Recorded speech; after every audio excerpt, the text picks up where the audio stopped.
උත්තම බුද්ධ ශාසනයේ මේල පළඳනාවක් තිබිච්ච ඉතාමත්ම වැදගත් උපාසිකාවක් තමයි විශාඛා මහ උපාසිකාව කියන්නේ. හරියට මොනරෙක් පිල් විදාගෙන ඉන්නවා වගේ විශාඛාවේ මේල් පළඳනාව පැළඳගත්තාම ඒකට හේතුව තමයි పూర్ව කුසල කර්මයක විපාකය.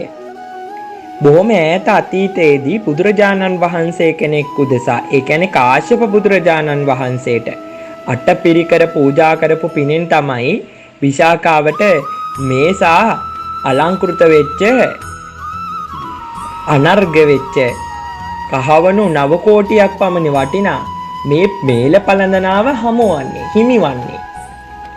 විශාඛාව විසින් ඒ ප්‍රසන්න භාවයෙන් යුක්තව බුදුරජාණන් වහන්සේ ප්‍රමුඛ මහා සංඝරත්නයේ උදෙසා මේ අටපිරිකර පූජා කර ඇය විසින් මේ මේල පළඳනාව ලබා ගත්තා.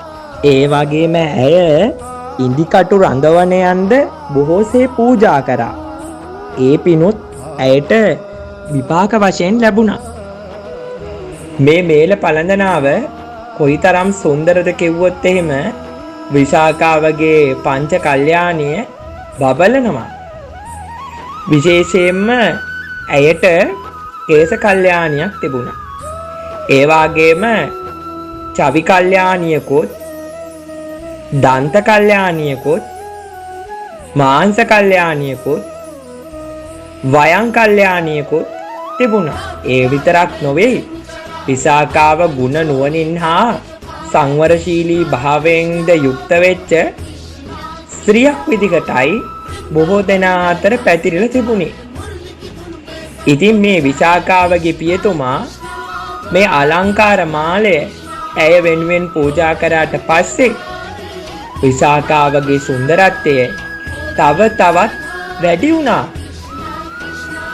විශාඛාවට මිගාර සිටුතුමාගේ පුත්‍රයාගේ විවාහ ගිවිස ගැනීම සිදු කරාට පස්සේ විශාඛාවගේ පියා තමයි තීරණය කරේ ඇය වෙනුවෙන් මේ ආකාරයේ අලංකාර මේල පළඳනාවක් සකස් කළ දෙන්න ඕනේ කියලා.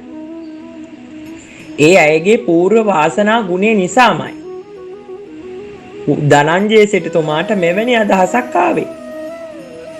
ධනංජය සිටුතුමා 500ක් පමණ වෙච්ච මේ ලෝහ කර්මාන්තයෙන් දක්ෂයව රැස් කෙරෙව්වා. රැස් කරෝලා දහසක් ඝන රන්හා 4 නැලියක් වීදුරු 11 නැලියක් පුතුම් වූ මුතුහා දෙවැසි නලියක් පබළු 33 නැලියක් මණික් හා මගධ නැලියෙන් අනගි වූ වීදුරු මුතු පබළු මණික් හා අවශේෂ සත්‍රුවන් ඇයගේ මේල පළඳනාව සකස් කිරීම වෙනුවෙන් ඒ අයට ලබා දුන්නා. මීට අමතරව විශාඛාවට 500ක් ගැල් රන් වළඳින් පුරෝලා 500ක් ගැල් මසුරන් වලින් පුරෝලා ඒ වගේම 500ක් ගැල් රිදී වළඳවල් වලින්ද පුරෝලා 500ක් ගැල් ලෝ වළඳින් පුරෝලා ඒ වගේම 500ක් ගැල් පටකඩ රෙද්දෙන්ද පිරෝලා තමයි දෑවැද්ද දෙන්න සූදානම් වුණේ. ඒ වගේම 500ක් ගැල් විශාඛාව උදෙසා සලුපිලි වලින් පිරෙව්වා වගේම ගිතෙල් බඳුන් වලින්ද 500ක් ගැල් පිරෙව්වා. ඒ වගේම සුවඳ හාල් වර්ග ආදියද විශාඛා මහෝපාසිකාව වෙනුවෙන් ඇයගේ පියාණන් විසින් දෑවැද්ද ලෙස ලබා දෙන්න සූදානම් වුණා. ඊට අමතරව බොහෝමයක් ඉහළ දහසක් යෞවන ස්ත්‍රීන් ඇය වෙනුවෙන් පරිවාර ස්ත්‍රීන් විදිහට ලබා දුන්නයි කියලා සඳහන් වෙනවා. ඒ වෙලාවේ විශාඛාවගේ පියාණන්ට තවත් ආශාවක් ඇති වුණා විශාඛාවට කිරි කෑමට ගවයන් අවශ්‍යයි කියලා විශාඛාවගේ පියාණන් සිතුවා. ඒ වෙලාවේ පොඩි ප්‍රමාණයක් ගවයෝ ඉන්න ගව ගාලක් ගිහිල්ලා විශාඛාවගේ පියාණන් සේවකයන්ට කිව්වා ඒක විවෘත කරන්නේ කියලා. ඒ වෙලාවේ ගව ගාලේ දොරකඩ විවෘත කරා විතරයි ගව් 3ක් පමණ පිරෙන්න ගවයෝ විශාඛාවගේ එක්ක පිටත් වෙලා යන්න පැමිණියයි කියලා සඳහන් වෙනවා. ඒ අතර 60,000ක් ගොනුන් ඉඳලා තියෙනවා 60,000ක් දෙනුන් අශ්‍රයෝ වගේ දිවගෙන ඇවිත් තියෙනවා මේ විශාකාවගේ තාත්තා මේ විශාකාවගේ පින දැකලා ගොඩාක් සතුටු වුණා කියලා කියනවා. ඒ සමහරක් ගවයෝ බොහොම කැමැත්තෙන් විශාකාවත් එක්ක පිටත් වෙලා යන්න පැමිණියා කියනවා. මේ විශාකාව මේ මේල පළඳනාව පැළඳගත්තට පස්සේ ඇය පංච කල්යාණිය තව තවත් බැබලෙලා තියෙනවා. භික්ෂූන් වහන්සේලාට මధుර ආහාර පූජා කරලා නැවත නැවත වළඳන ලෙස ඉල්ලීමෙන් භික්ෂූන් වහන්සේලා ඒ ආහාර වැළඳීමේ පිනෙන් ඇය පසුපස්සේ මේසා විශාල ගවයන් ප්‍රමාණයක් 1,20,000ක පමණ ගවයන් ප්‍රමාණයක් පැමිණිය කියලයි සඳහන් වන්නේ. ඒක තමයි විසාකාවගේ පූර්ව කුසලය. ඉතින් බලන්නකෝ බුදුරජාණන් වහන්සේ ප්‍රමුඛ සංඝ රත්නය කෙරෙහි මේසා පැහැදීමෙන් යුතුව කටයුතු කිරීමේ පින විශාකාවට විපාක ලබා දෙන විදිහ බුදුරජාණන් වහන්සේ ප්‍රමුඛ සංඝයා කෙරෙහි පැහැදිලා අල්ප මාත්‍රික දෙයක් අපි දන් දුන්නා. ඒකෙන් ලැබෙන ආනිශංසය නම් අපිට කියලා නිම කරන්න බෑ. ඒ නිසා අපි හැමදෙනාම බුදුරජාණන් වහන්සේ ප්‍රමුඛ මහා සංඝරත්නය කෙරෙහි පැහැදිලා දානමාන ආදිය ලබා දෙන්නට ඕනේ. ඒකෙන් ලැබෙන විපාකය කියලා නිම කරන්න බැරි තරම් සුන්දර ප්‍රතිඵලයක් ලබා දෙනවා. ඒකනේ විශාකාවගේ පස්සෙන් මේසා ගවයන් ඇය සමග පිටත්ලා යන්න ඉදිරිපත් උනේ. ඉතින් එතනින්ම අපිට පැහැදිලි වෙනවා කොයිතරම් පුණ්‍යවන්තයිද කියලා මේ ලෝකයට පින්කෙතක් වෙච්ච මහා සංඝරත්නය. ඊටත් වඩා අග්‍රයි ඒ මහා ගුණ සම්පන්න බුද්ධ රත්නය.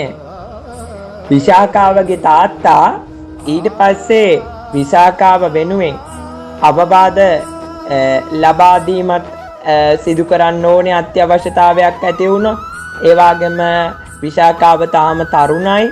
ඒ නිසා ඇයට අපකාරයන් ලෙසට සියලු සම්පත් සහිත කෙළඹියන් 8 දෙනෙක් ලබා දුන්නා. ඇය සමග පිටත් වෙලා යන්න. මොකද මේ අය ජේෂ්ඨ පිරිසක්. විශාකාවගේ අතින් යම් දෙයක් සිද්ධ වුණොත් ඒ අයට පුළුවන් ඇය වෙනුවෙන් ඉදිරිපත් වෙලා ඒ කාරණාවන් ගෙනහැර දක්වලා මිගාර සිටුවරයට කරුණු කාරණා තේරුම් කරලා දෙන්න. එහෙමත් කරලා විශාකාවගේ තාත්තා වෙච්ච ධනංජය සිටුතුමා විශාකාවට අවවාද ලබා දෙන්න පටන් ගත්තා. ඔන්න ඔය වෙලාවේ මිගාර සිටුවරයා එයා කාමරේ තමයි හිටියේ. එයා විශාකාවගේ පියාණන් විශාකාවට ලබා දෙන අවවාද ගැන මහත් පුදුමයෙන් අහගෙන හිටියා. එයාට එකවරම තේරුම් ගන්න අපහසු වුණා විශාකාවගේ පියාණන් ලබා දෙන මේ අවවාදය. මොකද එයා විශාකාවලට වඩා ගොඩාක් ප්‍රඥාවෙන් අඩුයි. පළවෙනි කාරණාව ඇතුළත ගෙනි පිටතට නොදිය යුතුය. ඒ කියන්නේ නැන්දම්ගේ මාමගේ වැරදි පිටයත් එක කියන්න එපා. දෙවැනි කාරණාව පිටත ගෙනි ඇතුළට නොගත යුතුය. පිට කෙනෙක් නැන්දම්මගේ මාමගේ වැරදි කිව්වොත් ඒවා නැන්දම්මාගෙත් එක මාමණ්ඩිත් එක්කත් කියන්න එපා. ඒ වගේම දෙන්නන්ට දිය යුතුය. යමක් ඉල්ල ගන්න ආපු කෙනෙක් බැලුවාම ඒ කෙනා නැවත ඒ දේ ලබා දෙන්න මට්ටමේ කෙනෙක් නම් ඒ අයට දෙන්න. නොදෙන්නන්ට නොදෙන්න. යම් දෙයක් ලබා ගත්තට පස්සේ ණයක් ලබා ගත්තට පස්සේ ආපහු නොදෙන අයට දෙන්න එපා. ඒ වගේම දෙන්නන්ටත් නොදෙන්නන්ටත් දෙන්න. ඒ කියන්නේ දුප්පත් නෑදෑයෙක් ආවහම ආයි ගන්න බලාපොරොත්තුවක් නැතුව දෙන්න. සුවසේ ඉඳ ගන්න. සුවසේ ඉඳ ගන්නයි කියලා කියන්නේ මිටි ආසනයක ඉඳ ගන්න. සුවසේ අනුභව කරන්න නැන්ද මාමා කාලේ වරුණාට පස්සේ තමයි ආහාර අනුභව කරන්න ඕනේ. මහත්තයා එහෙමත් ආහාර ගත්තට පස්සේ සුවසේ නිින්දට යන්න. ගෙදර දොරවල් ජනෙල් හොඳට වහලා තමයි නිින්දට යන්න ඕනේ. නැත්තම් නිින්දට ගියාට පස්සේ කීප වතාවක් නැගිටිනකොට කාමරේ ඉන්න අනිත් අයට කරදරයිනේ. ඒ වගේම ගිනි පිරිමැසින්න ඕනේ. ගිනි පිරිමැසිය යුතුයි කියලා කියන්නේ නැන්දට මාමට ස්වාමියාට යටත්ව කීකරුව කටයුතු කරන්නේ කියන කාරණාව. ඒ වගේම ඇතුළත දෙවියන් හට පුද සත්කාර කරන්න ඕනි.